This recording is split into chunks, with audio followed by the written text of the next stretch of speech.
The only good thing about these sheds, they've got tin roof, so you have to turn off all the heaters and save you a bit of gas.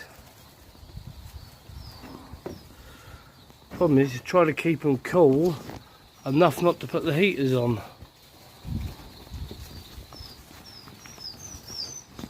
I think we're going to insulate these roofs next year. So it's constantly checking, make sure they're not crowding. But so far so good.